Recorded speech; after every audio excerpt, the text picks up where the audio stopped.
그동안 대한민국은 어떻게 수많은 기적들을 이뤄냈을까요? 반도체, K콘텐츠, IT 강국, 전기차 배터리, 건설 기술 등.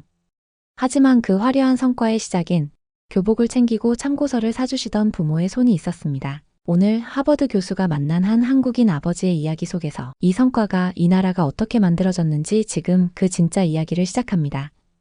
영상 시작 전 구독과 좋아요, 그리고 알림 설정은 큰 힘이 됩니다. 지금 바로 시작합니다. 제 이름은 조엘입니다. 하버드 대학교에서 경제 성장 모델을 연구하는 교수죠. 한국이라는 나라가 어떻게 이렇게 빠르게 성장했는지 그 비밀을 찾기 위해 연구를 시작했습니다. 제 연구실 책상에는 놀라운 통계 자료들이 쌓여 있었어요. 세계 최고 수준의 인터넷 속도, 반도체 수출 1위, 인천국제공항의 세계적인 서비스, 모든 지표가 한국의 놀라운 성장을 증명하고 있었습니다. 도대체 이런 일이 어떻게 가능했을까요?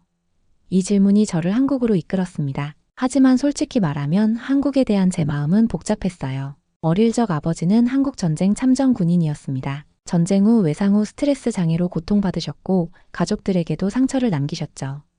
아버지는 한국을 언급할 때마다 음울한 표정을 지으셨습니다. 한국? 거긴 피냄새밖에 없던 나라였어. 어린 제 뇌리에는 전쟁과 가난의 나라라는 이미지가 각인되었습니다. 게다가 성인이 되어서는 동아시아 기술 협약 중 한국 기업에게 계약을 빼앗긴 경험까지 있었어요.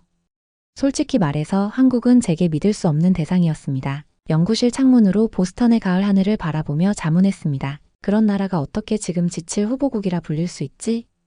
이 의문은 제 머릿속을 떠나지 않았어요. 결국 직접 답을 찾기로 했습니다. 비행기에 오르기 전날 밤 한국에 대한 자료를 다시 살펴봤습니다. 70년대 1인당 GDP는 고작 $100에 불과했는데 지금은 36,000달러가 넘었습니다. 이런 성장은 세계 역사상 유례가 없었어요. 무언가 특별한 비결이 있을 거라고 확신했습니다. 비행기 창문으로 작아지는 보스턴을 바라보며 생각했습니다. 이 여행이 내 연구의 전환점이 될 거야. 그때는 몰랐습니다. 이 여정이 단순한 학술 연구를 넘어 제 인생을 완전히 바꿔놓을 거라는 사실을요. 기내식을 먹으며 한국어 인사말 몇 마디를 연습했습니다. 안녕하세요. 발음이 어색했지만 낯선 문화에 대한 존중을 표하고 싶었어요.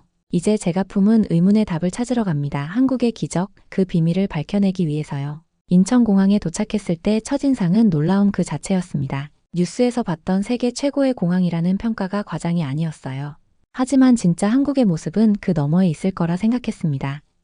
서울에 도착한 첫날부터 빡빡한 일정이 시작됐어요. 경제부처 관계자, 대기업 임원, 경제학자들과의 인터뷰가 줄지어 이어졌습니다. 하지만 만나는 사람마다 들려주는 이야기는 마치 잘 짜인 홍보 내용 같았어요. 우리는 교육으로 버텼습니다. 한국은 인재 중심 국가입니다. 강남의 첨단 오피스 빌딩에서 진행된 미팅들, 반듯하게 정리된 회의실, 영어로 번역된 발표 자료, 모든 게 완벽했지만 제게는 어딘가 공허하게 느껴졌습니다. 마치 누군가 보여주고 싶은 한국만 보여주는 것 같았어요. 호텔 방으로 돌아와 노트북을 펼쳤습니다. 오늘 들은 내용들을 정리하며 한숨이 나왔어요. 진짜 이야기는 어디 있는 거지? 제가 찾는 건 통계 자료나 정책 설명이 아니었습니다. 한국이 이렇게 성장할 수 있었던 진짜 원동력, 그 사람들의 이야기를 듣고 싶었어요. 다음 날 반도체 전문 기업 방문 일정이 있었습니다. 또 다른 홍보성 발표회가 될 거라 예상했지만 예상과 달리 이날의 만남이 모든 것을 바꿔놓았어요. 연구원 박지영을 만났을 때 처음에는 그저 회사의 또 다른 대변인일 뿐이라 생각했습니다. 하지만 인터뷰 말미에 그녀가 조용히 말했어요. 저요? 지금 여기까지 온 건 아버지 덕분이에요. 철강소에서 평생 일하셨죠. 저는 궁금해졌습니다. 아버지가 엔지니어셨나요? 아니요, 현장 용접공이셨어요. 그 순간 뭔가 달라졌습니다. 박지영은 가방에서 사진 한 장을 꺼냈어요. 기름 묻은 작업복과 낡은 훈장이 함께 담긴 액자 사진이었습니다. 지금도 이걸 책상에 놓고 일해요. 제가 어떤 뿌리에서 왔는지 잊지 않으려고요. 사진 속 작업복은 낡고 바랜색이었지만 그 위에 박힌 이름표는 선명했습니다. 박용택 씨. 저는 말문이 막혔어요. 그 사진에서 느껴지는 무게감은 지금까지 제가 들었던 어떤 경제 통계보다 강렬했습니다. 박지영은 이어서 말했습니다. 아버지는 하루 14시간 넘게 일하시고도 집에 오면 교복은 괜찮냐? 참고서는 샀냐? 그걸 먼저 물었어요. 본인 허리 통증은 말도 안 하시더라고요. 그 말이 제 가슴을 찔렀습니다. 호텔로 돌아온 저는 밤늦게까지 박용택 씨에 대해 검색했어요. 구글에 나오는 건 단 몇 줄의 기사뿐이었습니다. 하지만 그 순간 확신했습니다. 이 사람을 만나야겠다. 다음 날 아침 모든 일정을 취소하고 경북 구미행 기차에 올랐습니다. 학문적 호기심을 넘어 이제는 개인적인 사명감마저 느껴졌어요. 한국의 진짜 성장 비결은 번듯한 빌딩 안이 아닌 어쩌면 이 낯선 도시의 작은 집에 있을지도 모른다는 생각이 들었습니다. 구미에 도착했을 때는 이미 저녁이 되어가고 있었습니다. 택시를 타고 주소를 보여주자 기사님은 의아한 표정을 지었어요. 외국인이 왜 이런 곳에 가려고 하나? 묻는 눈빛이었습니다. 좁은 골목길을 지나 도착한 집은 1980년대 스타일의 시멘트 벽에 덩굴이 뒤덮인 작은 단층 주택이었어요. 문 앞에서 망설이다 벨을 눌렀습니다. 심장이 빠르게 뛰었어요. 이게 맞는 선택일까? 갑자기 찾아온 외국인을 어떻게 대할까? 불안감이 밀려왔습니다. 문이 열리고 나온 사람 박용택 씨, 76세의 노인은 어깨가 구부정했고 손등엔 오래된 화상의 흔적이 남아 있었어요. 우리는 서로를 바라봤습니다. 그는 말없이 저를 안으로 안내했어요. 거실은 소박했습니다. 벽에는 낡은 액자 속 훈장, 그리고 기름때가 묻은 파란 작업복 한 벌이 걸려 있었어요. 그 작업복을 보는 순간 왠지 모를 감정이 밀려왔습니다. 커피 마실래요? 박용택 씨는 부엌으로 향했습니다. 손이 약간 떨리는 모습이 보였어요.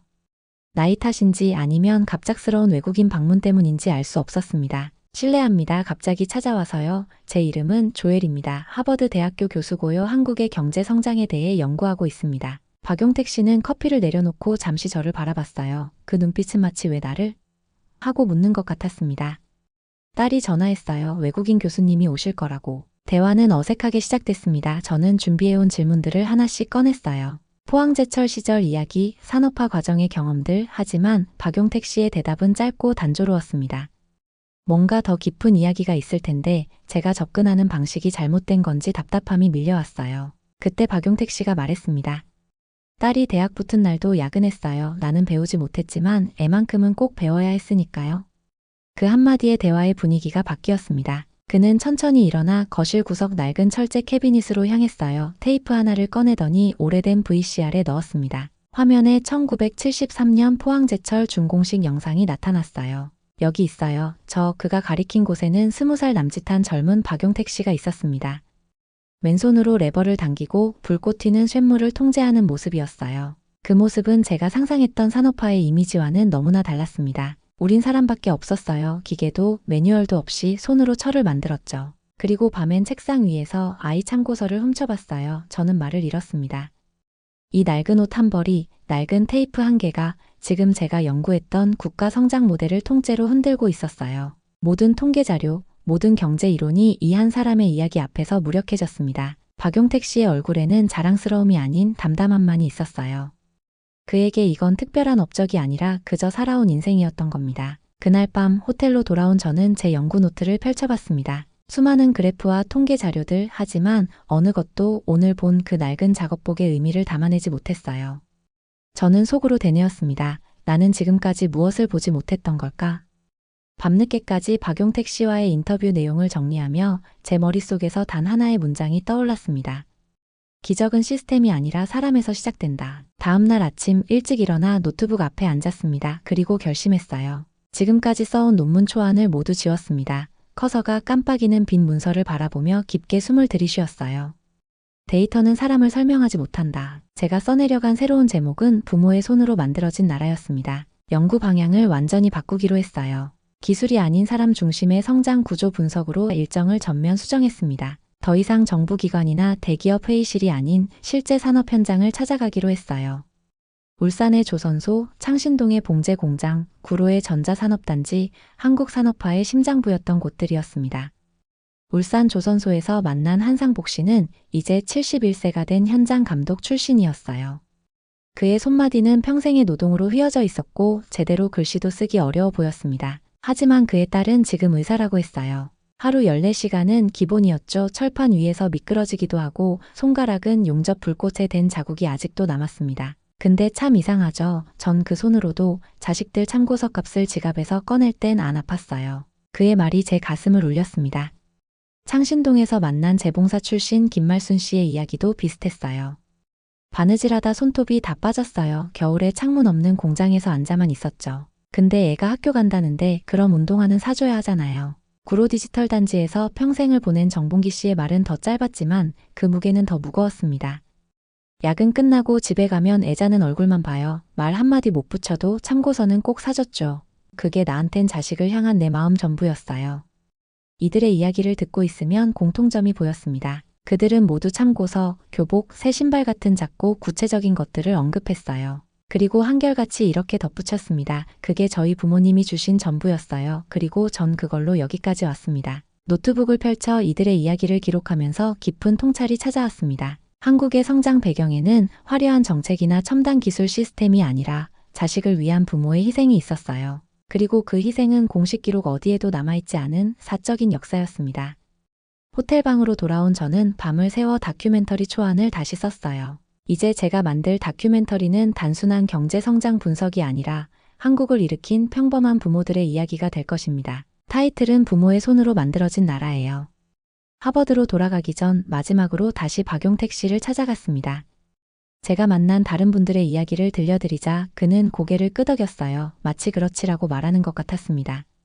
박용택 씨, 이 이야기를 세계에 전하고 싶습니다. 괜찮을까요? 그는 잠시 생각하더니 고개를 끄덕였습니다. 그리고 뜻밖의 말을 덧붙였어요. 쇠를 두드리던 손은 이제 이 나라의 기초가 됐습니다. 귀국 후 저는 한국 산업사 관련 자료들을 더 깊이 연구했습니다. 한국과학기술연구원에서 제공받은 역사적 자료들을 분석하면서 놀라운 사실들을 발견했어요. 1970년대 포항제철 창립 당시 한국은 기술도 자본도 없었습니다. 제철소 공사에 투입된 인력의 80%가 비전문 인력이었고 용광로 설치 기술도 해외 기술자를 부르지 못해 국산 삽과 망치로 조립되었다는 기록이 있었어요. 그 모습을 상상하니 가슴이 뭉클해졌습니다. 동영상 자료를 보면서 박용택 씨와 다른 분들의 말이 다시 떠올랐어요. 우린 사람밖에 없었어요. 맞습니다. 그때 한국에는 사람밖에 없었어요. 하지만 그 사람이 모든 것을 바꿨다는 사실을 이제야 이해했습니다. 울산 조선소에서 만난 한상복 씨. 그는 미국 엔지니어들이 불가능하다고 판단했던 선박 건조 공정을 밤샘 작업으로 해내고 그렇게 번 돈으로 딸의 의대 학비를 냈다고 했습니다. 그 딸은 지금 미국 메이오 클리닉에서 연구원으로 일하고 있다고 하더군요. 손마디가 휘어져도 힘들다고 말 한 번 안 했어요. 그게 가장의 무게니까. 한상복 씨의 목소리에는 후회가 아닌 담담한 자부심이 있었습니다. 그에게 그 고통은 선택이었고 그 선택을 후회하지 않는다는 느낌이었어요. 창신동의 김말순 씨는 겨울에는 손이 얼어서 바늘에 찔려도 아픈 줄 몰랐어요. 하루에 12시간씩 미싱 앞에 앉아 있었죠. 그래도 딸이 엄마 이거 사주세요 하면 못 사준 적이 없었어요. 그게 제 자존심이었거든요. 김말순 씨는 지금도 허리가 아프다고 했습니다. 평생 구부정한 자세로 재봉틀을 돌린 대가였어요. 하지만 그녀의 딸은 지금 해외 대기업 엔지니어로 일하고 있었습니다. 구로 디지털 단지의 정봉기 씨는 많은 말을 하지 않았습니다. 그저 손자의 대학 졸업 사진을 보여주며 웃을 뿐이었어요. 하지만 그 웃음 속에는 평생의 보람이 담겨 있었습니다. 나처럼 살게 하면 안 되니까, 더 좋은 세상에서 살게 해주고 싶으니까. 이 모든 이야기들을 정리하면서 제 연구가 새로운 방향으로 나아가고 있음을 느꼈습니다. 이건 단순한 경제 성장 사례 연구가 아니었어요. 한 세대가 다음 세대를 위해 바친 희생과 사랑의 역사였습니다. 야간 비행기 안에서 노트북을 열고 초안을 수정했어요. 이제 제 다큐멘터리에는 통계 자료보다 사람들의 이야기가 더 많이 담기게 되었습니다. 한국의 놀라운 성장 뒤에 숨은 진짜 원동력, 그것은 다름 아닌 부모의 손이었다는 사실을 전하고 싶었어요. 포항제철은 이제 세계 5대 철강사 중 하나로 성장했다. 대한민국의 철강 산업은 반도체, 조선, 자동차 산업의 기초가 되었고 그 모든 뿌리는 손으로 쇠를 일구던 사람들이다. 비행기 창문 너머로 보이는 어둠 속에서 이 문장들을 적으며 생각했습니다. 이들은 뉴스엔 나오지 않았고 이름이 남지 않았지만 그들이 없었다면 지금의 대한민국도 없었다. 태평양을 가로지르는 동안 제 마음은 이미 하버드로 돌아가 모든 것을 새롭게 시작할 준비를 하고 있었어요. 하버드로 복귀한 첫날 연구실 동료들이 호기심 어린 눈으로 물었습니다. 한국은 어땠어? 결론은 나왔어? 그들은 제가 기존 논문이 수정본을 가져올 거라 기대했겠죠. 하지만 제가 꺼낸 건 완전히 새로운 프로젝트였습니다. 논문뿐만 아니라 다큐멘터리까지요. 학과 세미나에서 첫 발표를 했을 때 반응은 냉소적이었어요. 조엘, 이건 경제학 연구가 아니라 감성적인 이야기잖아. 정량적 분석은 어디 갔지? 동료 교수 존의 지적이 특히 날카로웠습니다. 우리는 시스템을 분석하는 학자야, 개인 스토리텔러가 아니라고. 그 말이 가슴에 꽂혔지만 저는 확신이 있었어요. 제가 본 것은 어떤 통계 모델보다 강력한 진실이었으니까요. 한국은 기술국만이 아닙니다. 한국은 사람이 자원이던 나라입니다. 발표를 마친 후 대학원생 한 명이 다가왔습니다. 한국계 미국인이었어요.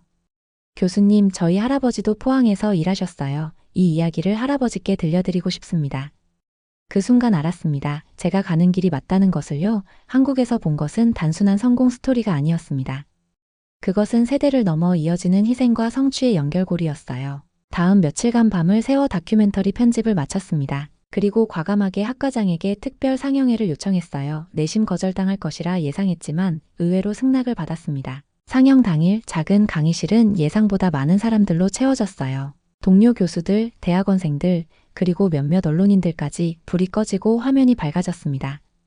처음에는 조용했어요. 하지만 박용택 씨의 낡은 작업복이 화면에 나타나고 그의 담담한 목소리가 흘러나오자 분위기가 달라졌습니다. 김말순 씨가 바느질하던 손을 보여주는 장면에서는 누군가 작게 한숨을 내쉬었어요. 정봉기 씨가 손자의 졸업사진을 자랑스럽게 보여주는 장면에서는 미소가 번졌고요. 상영이 끝나고 불이 켜졌을 때 방 안은 이상한 침묵에 휩싸였습니다. 그리고 천천히 박수 소리가 퍼졌어요. 가장 냉소적이었던 존 교수가 일어나 먼저 박수를 쳤다는 게 놀라웠습니다. 조엘, 네가 맞았어. 우리는 너무 시스템만 봤던 거야. 그날 이후 제 연구는 전혀 다른 평가를 받기 시작했습니다. 부모의 손으로 만들어진 나라는 하버드 내부를 넘어 외부로 퍼져나갔어요. 미국 PBS, BBC에서 방영 제안이 들어왔고 경제 전문 매체들은 이 다큐를 인간 중심 성장 이론의 교과서라고 평하기 시작했습니다. 특히 미국 내 한국 전쟁 참전 용사 커뮤니티에서의 반응이 뜨거웠어요. 우리가 지킨 나라는 이렇게 자랐다는 댓글이 넘쳐났습니다. 아버지 세대가 한국에 대해 가지고 있던 이미지가 바뀌는 순간이었어요. 유럽의 산업학회에서는 한국의 성장 동력은 정책이 아닌 가정교육이라는 논문이 연이어 발표되기 시작했습니다. 제 연구가 새로운 학문적 흐름을 만들어내고 있었어요. 학기가 끝나갈 무렵 마지막 강연에서 말했습니다. 한국의 진짜 성장 배경은 정부도 기술도 아닌 참고서를 사주던 부모의 마음이었습니다. 그들은 자식을 위해 자신을 포기했고 자식은 그 희생을 헛되게 하지 않았어요. 이 나라는 기계보다 따뜻한 엔진으로 달렸던 겁니다. 강연을 마치고 연구실로 돌아오는 길에 제 연구 방향을 처음 비판했던 존 교수가 다가왔습니다. 다음 학기 공동 연구 어때? 감정 자본과 경제 성장에 대해 함께 연구해보자고. 저는 웃으며 고개를 끄덕였어요. 이제 경제학에서도 사람의 이야기를 할 수 있게 된 것 같았습니다. 이듬해 봄 다시 한국을 찾았습니다. 이번에는 학술 목적만이 아니었어요. 제 인생의 방향을 바꿔준 사람들에게 감사를 전하고 싶었습니다. 가장 먼저 박용택 씨를 찾아갔어요. 그의 집 앞에 섰을 때 작년과 달리 이번에는 설렘이 앞섰습니다. 문을 두드리자 박용택 씨가 환한 미소로 맞아주었어요. 그리고 의외의 손님도 있었습니다. 박지영이었죠. 아버지께 다큐멘터리 보여드렸어요. 정말 좋아하셨답니다. 박용택 씨는 쑥스러운 듯 웃기만 했습니다. 우리는 함께 차를 마시며 이런저런 이야기를 나눴어요. 그러다 박지영이 오래된 책 한 권을 꺼냈습니다. 교수님, 이거 보여드리고 싶었어요. 고등학생 시절 사용하던 한국 근현대사 요점 정리 참고서였습니다. 페이지마다 빼곡한 필기가 눈에 띄었어요. 아버지가 사준 첫 참고서예요. 저는 이걸로 세상을 바꿨죠. 그 말에 박용택 씨가 조용히 웃었습니다. 나는 못 배웠지만 너한테는 그걸 안 물려줬잖아. 그 순간 제 눈시울이 뜨거워졌습니다. 책장을 넘기는 박지영의 손가락에서 아버지 박용택 씨의 일생이 보였어요. 기름 묻은 손으로 번 돈으로 사준 참고서 한 권이 딸의 인생을 바꿨고 그 딸은 이제 한국을 대표하는 과학자가 되어 세계를 바꾸고 있었습니다. 대화를 마치고 일어서려는데 박용택 씨가 갑자기 물었어요. 내년에도 오실 거죠? 그 질문에 가슴이 따뜻해졌습니다. 네, 꼭 다시 올게요. 약속드립니다. 박용택 씨는 웃으며 덧붙였습니다. 다시 오세요. 아버지들이 만든 나라 아직 보여줄 게 많아요. 그날 저녁 호텔로 돌아와 창밖의 서울 야경을 바라봤습니다. 고층 빌딩들이 별처럼 빛났어요. 1년 전 이곳에 왔을 때는 이 빛이 그저 경제 성장의 상징으로만 보였습니다. 하지만 이제는 달랐어요. 그 불빛 하나하나가 박용택 씨, 한상복 씨, 김말순 씨, 정봉기 씨 같은 부모들의 희생을 담고 있다는 걸 알게 됐으니까요. 노트북을 열고 새 문서를 시작했습니다. 제목은 우리 모두의 아버지들, 이번에는 한국을 넘어 전 세계 산업화 과정에서 희생한 부모들의 이야기를 담으려고 합니다. 한국에서 시작된 저의 여정이 이제는 더 넓은 세계로 향하고 있었어요. 한국을 떠나기 전날 하버드에서 온 이메일을 확인했습니다. 제가 제안한 새 수업 인간 중심 경제학이 다음 학기 정규 과정으로 승인되었다는 내용이었어요. 가슴이 벅차올랐습니다. 비행기를 타기 전 인천공항 서점에서 우연히 한 책을 발견했습니다. 아버지의 나라라는 제목의 책이었어요. 표지에는 낡은 작업복 사진이 있었습니다. 책을 펼치자 서문에 제 다큐멘터리가 인용되어 있었어요. 뿌듯함과 동시에 책임감이 느껴졌습니다. 하버드로 돌아가는 비행기 안에서 생각했습니다. 제가 시작한 이 작은 연구가 이제는 더 많은 사람들에게 희망과 위로를 전하고 있다는 사실이 놀라웠어요. 이건 더 이상 단순한 학술 연구가 아니었습니다. 한 세대의 희생을 기억하고 다음 세대에게 그 의미를 전하는 연결고리가 된 것 같았어요. 이제 제 삶의 목표는 분명해졌습니다. 숫자와 통계 너머에 있는 사람들의 이야기를 발굴하고 그들의 목소리가 역사에 기록되도록 하는 것, 그것이 제가 한국에서 배운 가장 큰 교훈이었습니다. 하버드로 돌아온 지 6개월 후 부모의 손으로 만들어진 나라는 BBC, PBS 등에서 방영되며 전 세계적으로 큰 반향을 일으켰습니다. 다큐멘터리 속 한국의 통계 자료들은 시청자들에게 큰 충격을 주었습니다. 1965년 1인당 GDP $100, 2024년 1인당 GDP $36,000, 세계 반도체 점유율 1위, 교육열 1위, 여권 강도 2위. 하지만 더 놀라운 반응은 통계가 아닌 사람들의 이야기에서 왔습니다. 해외 언론들은 이렇게 평했어요. 국가의 기적은 결국 한 가정의 사랑에서 시작된다. 한국의 성장 공식은 통계가 아니라 이야기였다. 특히 인상적이었던 건 전 세계 각국에서 우리 아버지도 그랬어요 라는 반응이 쏟아진 것이었습니다. 한국의 이야기가 보편적인 공감대를 형성한 거죠. 다큐멘터리를 본 이탈리아 젊은이는 전후 이탈리아 재건에 참여했던 할아버지의 이야기를, 브라질 학생은 도시로 이주해 자녀 교육을 위해 희생한 부모님 이야기를 공유했어요. 새 학기가 시작됐고 제 수업 인간 중심 경제학이 개강했습니다. 예상보다 훨씬 많은 학생들이 등록했어요. 첫 수업 때 슬라이드 첫 장에는 박용택 씨와 박지영 부녀가 함께 웃고 있는 사진을 띄웠습니다.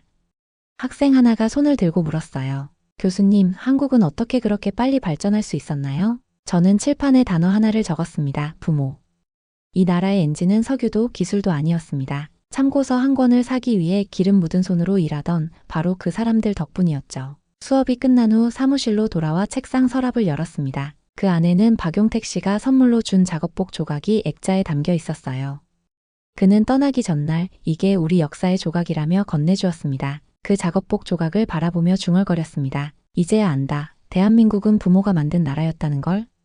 다음 날 학과장으로부터 특별한 제안을 받았습니다. 하버드에서 아시아 경제 성장의 인간적 차원이라는 새로운 연구센터를 설립하는데 그 책임자가 되어달라는 요청이었어요. 이것은 제 연구가 학계에서 완전히 인정받았다는 의미였습니다. 그로부터 한 달 후 뜻밖의 소식이 들려왔어요. 한국 정부가 산업화 시대 노동자들을 기리는 특별 기념관을 건립한다는 소식이었습니다. 그리고 자문위원으로 저를 초청했어요. 제 다큐멘터리가 이런 변화를 이끌어냈다는 사실이 믿기지 않았습니다. 다시 한국을 방문했을 때는 박용택 씨뿐만 아니라 한상복, 김말순, 정봉기 씨도 함께 만났습니다. 우리는 서울의 한 카페에 모였어요. 그들은 다큐멘터리 이후 갑자기 찾아온 관심이 어색하다며 쑥스러워했습니다. 우리가 특별한 일을 한 것도 아닌데. 그 말에 제가 답했습니다. 특별하지 않은 일을 특별한 마음으로 하셨기에 지금의 대한민국이 있는 겁니다. 귀국 전날 밤 서울 시내의 한 전망대에 올랐습니다. 눈앞에 펼쳐진 서울의 야경은 여전히 아름다웠어요. 하지만 이제 그 불빛 하나하나의 의미가 다르게 다가왔습니다. 멀리서 퇴근하는 아버지들의 모습, 편의점 앞에서 커피를 마시는 중년 가장들, 어린 딸의 손을 잡고 학원에서 나오는 모습, 그 모든 일상적인 장면들이 제 눈에는 위대한 서사로 보였습니다. 제 연구는 계속되고 있습니다. 지금은 아시아 여러 국가들의 산업화 과정에서 가족의 역할을 비교 연구하고 있어요. 하지만 제 마음속에는 항상 박용택 씨의 집 거실 벽에 걸린 그 푸른 작업복이 자리하고 있습니다. 한국에서의 경험은 제게 학문적 성취를 넘어 인생의 방향을 바꿨습니다. 이제 저는 숫자와 모델 너머에 있는 사람들의 이야기를 찾아 그들의 목소리가 역사에 기록되도록 하는 것을 사명으로 삼고 있어요. 종종 사람들이 물어봅니다. 그래서 한국이 성공한 진짜 비결은 뭐였나요? 저는 이렇게 대답합니다. 한국은 특별한 시스템이 만든 것이 아닙니다. 자식을 위해 자신을 희생한 평범한 부모들이 그들의 손으로 한 벽돌 한 벽돌 쌓아 올린 나라입니다. 하버드 캠퍼스를 걷다 보면 가끔 한국에서 온 학생들을 만납니다. 그들에게 항상 묻습니다. 당신의 부모님은 어떤 분들이셨나요? 그리고 그들의 이야기를 들으며 제 가슴 속에 새겨진 문장을 되새깁니다. 대한민국은 당신이 만든 나라입니다. 오늘 영상 어떠셨나요? 대한민국은 특별한 기술이나 시스템보다 평범한 부모들의 손 위에서 자라난 나라였습니다. 이름도 남지 않은 그 손들이 오늘 우리가 딛고 선 땅의 기초를 만들었습니다. 이 이야기는 단지 한국의 성장기가 아니라 전 세계 모든 부모 세대에게 바치는 작은 헌사입니다. 그리고 우리는 그분들이 남긴 희생 위에서 더 나은 내일을 지을 책임이 있는 사람들입니다. 영상이 마음에 드셨다면 구독과 좋아요, 알림 설정까지 부탁드립니다. 여러분은 어떻게 생각하시나요? 비슷한 경험 있으셨다면 댓글로 꼭 남겨주세요. 감동 스케치북은 여러분의 이야기를 기다리고 있습니다. 다음 영상에서 만나요.